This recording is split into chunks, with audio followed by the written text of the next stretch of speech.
news. Yes, breaking news that shook even the walls of silence. A verdict that the world never thought it would hear. Joseph Kabila, former president of Congo, a man once called untouchable, a man once seen as one of the most powerful in Central Africa. Today, he is sentenced to death. I watched as the courtroom gasped. I watched as men and women who had once bowed their heads in fear lifted their eyes in disbelief. I saw journalists, those same journalists who for years wrote lies to protect him, rush like hungry vultures to spread the story, their voices shaking as they read the sentence aloud. And within hours, this shock traveled, not quietly, not secretly, but openly, across Africa, across Europe, across the entire globe. But listen to me carefully, my brothers, my sisters. This moment, this verdict, this thunder in Kinshasa, it is not about one man. This is not about Joseph Kabila alone. The world trembles because they know exactly what comes next.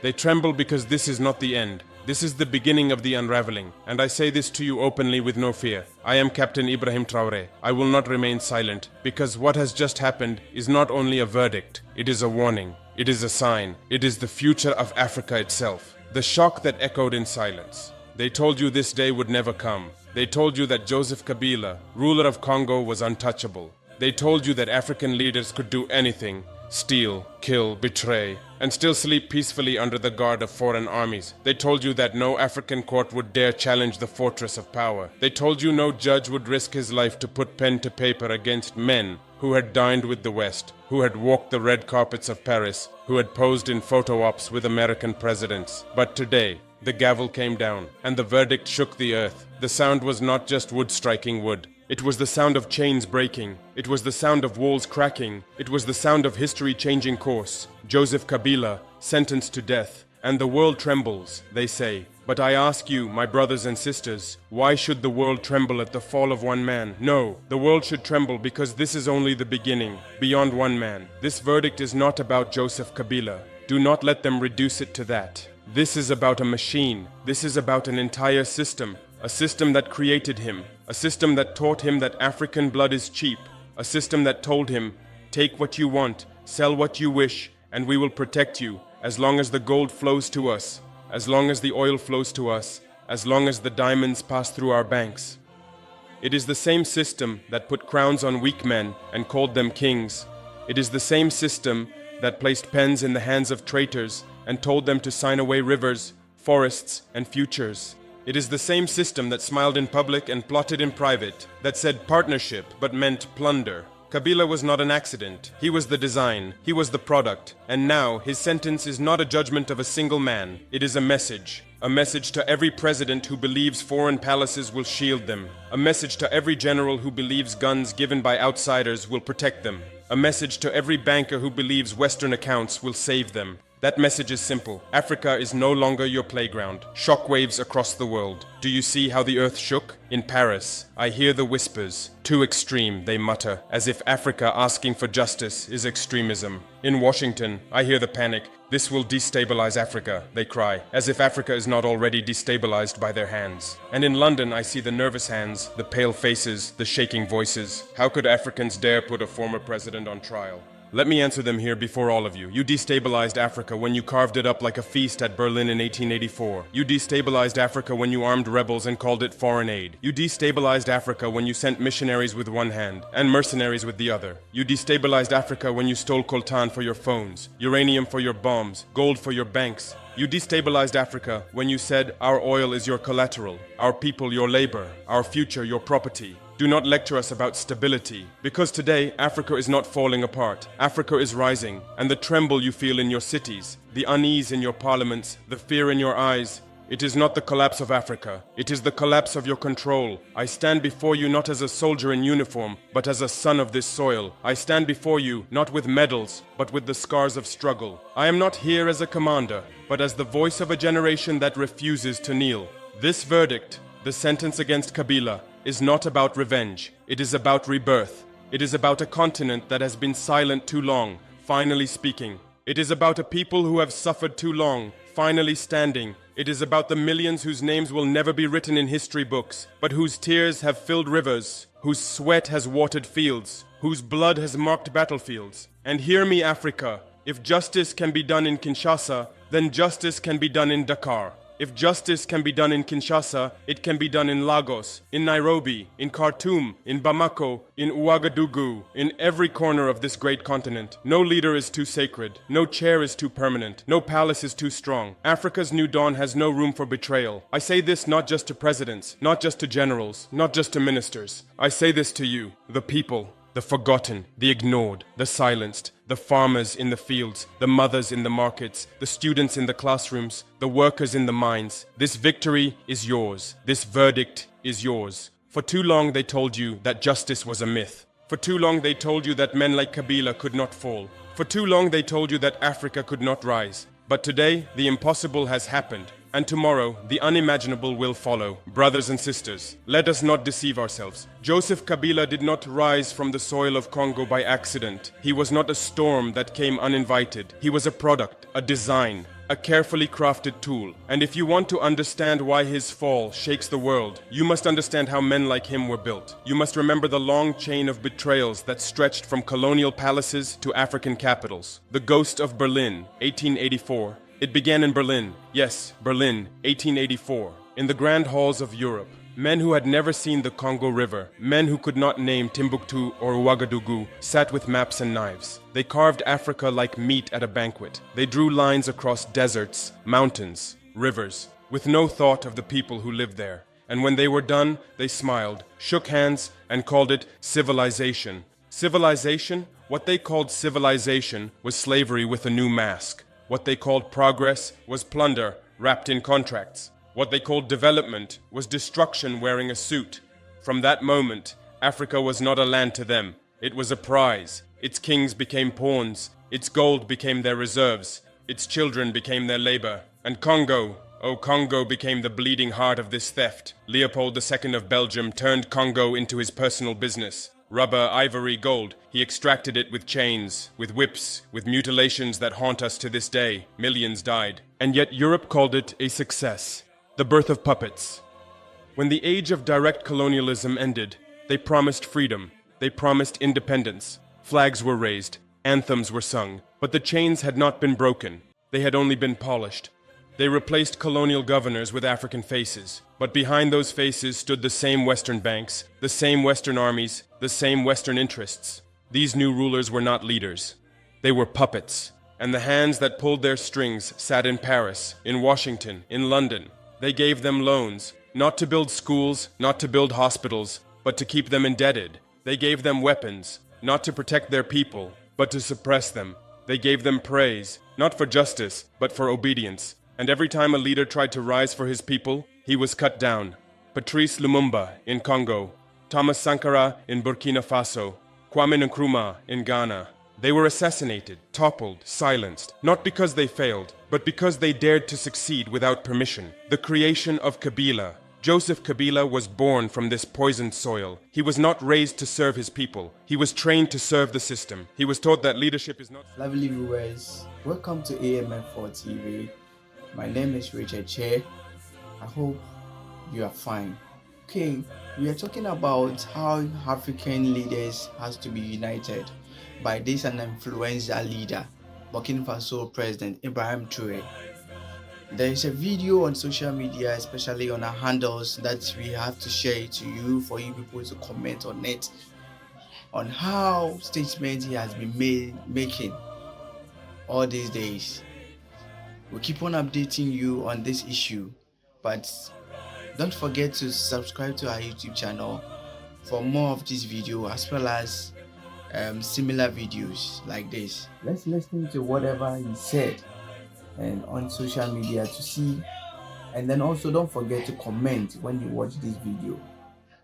Kindly also not forget to subscribe to our YouTube channel, share this video for people to also watch and like us. Leadership is not sacrifice, but privilege. That power is not responsibility, but wealth. That politics is not about protecting the people, but about protecting contracts signed in foreign languages, sealed in foreign capitals. He became what they wanted him to be, a man who would smile in public while his people wept in private, a man who would stand at international conferences talking about growth while children starved outside the very halls of those conferences, a man who would fly in private jets while hospitals lacked electricity, a man man who believed that as long as the West was pleased, the suffering of his own people did not matter. This is why his trial is bigger than him. Because when Kabila stands condemned, it is not just one man in the dock. It is the system that produced him, the poison of betrayal. Do you know what betrayal looks like? It looks like villages without water, while gold is shipped abroad. It looks like soldiers unpaid, while presidents collect millions in development aid. It looks like mothers giving birth on dirt floors, while leaders sign oil contracts in five-star hotels. Betrayal is not just corruption. It is an entire architecture of deception. It is leaders pretending to serve while actually selling. It is parliaments passing laws written by foreigners. It is schools teaching children to admire the very nations that enslaved their ancestors. This betrayal has lasted generations, and each generation of traitors was rewarded. They were given Swiss accounts, French villas, American bodyguards, and their people were given hunger, war, and graves. And yet, despite all of this, the African people endure.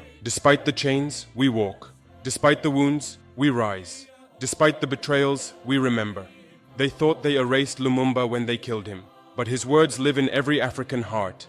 They thought they erased Sankara when they shot him, but his spirit rides in every African struggle.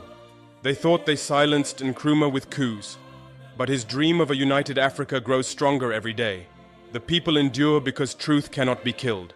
The people endure because justice may be delayed, but it cannot be denied forever. The people endure because history has a memory, and it is long. And now, that memory has awakened. It awakened in Kinshasa. It awakened in the verdict against Kabila. And it will not sleep again, so let the world tremble. Not because Joseph Kabila has fallen, but because the system that made him is collapsing. Let the banks tremble, for the accounts they kept secret are now under the eyes of the people. Let the corporations tremble, for the contracts signed in shadows are now dragged into the light. Let the presidents tremble, for the palaces they built on betrayal now shake beneath their feet. This is the warning. The age of puppets is ending. The age of lions is beginning, and Africa will no longer kneel. I hear the whispers in Paris. Too extreme, they say, as if justice for the African people is extremism. I hear the panic in Washington. This will destabilize Africa, they cry, as if Africa has not already been destabilized by their own hands for more than a century. And in London, I see the pale faces, the trembling lips, the unease in their parliaments. How could Africans dare put a former president on trial? Let me answer you now, before all of Africa and before the world. You destabilized Africa when you carved it up like meat at Berlin in 1884. You destabilized Africa when you drew lines through kingdoms, families, and tribes, and then called it order.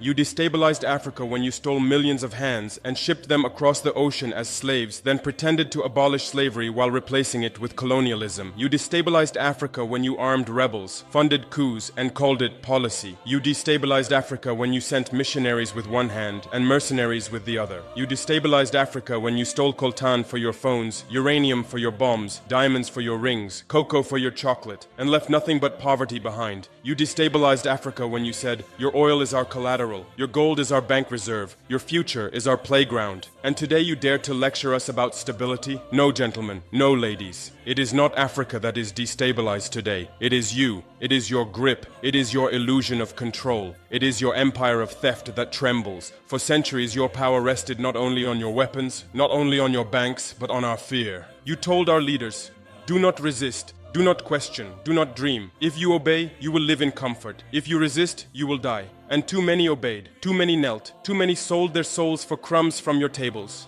But today, in Kinshasa, that fear collapsed. When Joseph Kabila heard his sentence, the silence that followed was not weakness, it was freedom. The courtroom gasped, not because they feared, but because they were free from fear at last. And I tell you this, when one people lose fear, others will follow. Today, Kinshasa. Tomorrow, Ouagadougou. Next week, Bamako. Next month, Dakar. Next year, all of Africa. The fear you depended on is gone. And when fear dies, empires collapse. To the Western corporations and to the corporations who hide behind governments, who think their hands are clean because they wear suits instead of uniforms, I see you. Your oil companies that drill into our land while poisoning our rivers. You're mining giants that strip our soil for gold, for cobalt, for coltan, while our children breathe dust and die of hunger. You're banks that hide the stolen billions of corrupt presidents and then lecture Africa about corruption. I tell you, your time is ending. The contracts signed in darkness will be torn in daylight. The wealth you extracted will no longer flow freely. The people you treated as disposable labor are awake, and they will no longer serve you. You tremble not because of Kabila's death sentence. You tremble because you know that the age of plunder is over. To the African elites, and now I turn to you. Yes, you. The African elites who sit in palaces built with foreign loans. You, the ministers who sign deals you do not understand in languages you cannot read. You, the generals who train in Western academies only to return and suppress your own people. You, the presidents who beg for aid while your citizens beg for food. Listen to me well. Do not sleep comfortably tonight. Do not imagine that your foreign bodyguards will protect you when your own people rise. Do not imagine that your Swiss accounts will save you when your nations crumble.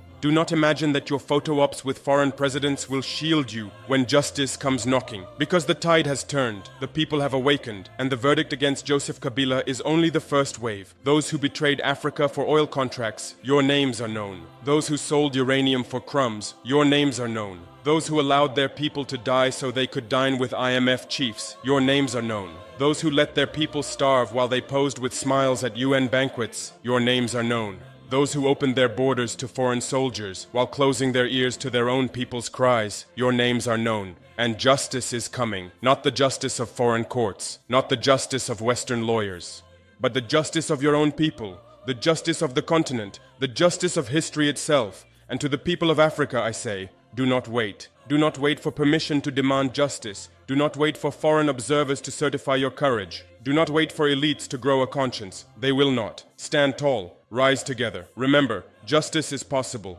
Today you saw it in Kinshasa. Tomorrow you will see it in Ouagadougou, in Bamako, in Accra, in Addis Ababa. They told you for too long that you are weak, that you cannot stand against power, that you must forgive and forget, even as your children starved. But no more. No more. Today is not the end. Today is the beginning. And from this beginning, a new Africa will rise. So I stand before you tonight, not as one man, but as the echo of millions. I stand here not to mourn the fall of Joseph Kabila, but to declare the fall of fear, the fall of betrayal, the fall of the system that birthed him. This is not the end of a story, it is the beginning of one. A story where no leader is above justice. A story where no palace is too strong, no throne too permanent, no betrayal too hidden. A story where Africa does not whisper its pain anymore. Africa roars its truth. Let the world tremble today because one man has fallen. But tomorrow they will tremble because an entire continent has risen. From Ouagadougou to Kinshasa, from Bamako to Addis Ababa, from Dakar to Johannesburg. Africa is rising, and I say this to you clearly, so no one can ever twist my words. We are no longer colonies. We are no longer puppets. We are no longer slaves to debt, to corruption, to fear. We are the sons and daughters of warriors. We are the heirs of kingdoms that Europe tried to erase. We are the voice of the future that no empire can silence. And we are ready. So let the banks hear me. Let the corporations hear me. Let the governments of the West hear me.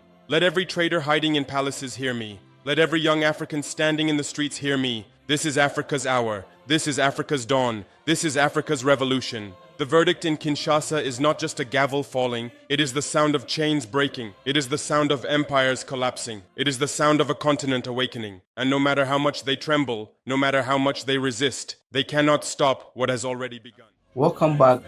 I hope you watched the video, and I hope you've taken note of whatever statements he made in the video.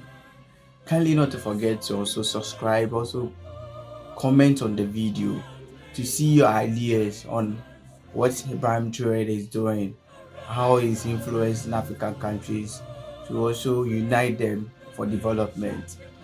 AMF4 TV has a lot of pack as this issue is concerned. We will always update you on this issue because AMF4 TV is an entertainment, political and social network TV. Kindly not to forget to subscribe to our YouTube channel for more of these videos as well as other entertaining videos. My name is Richard Che. Arise, gather youth for your country. Your nation demands no devotion. Let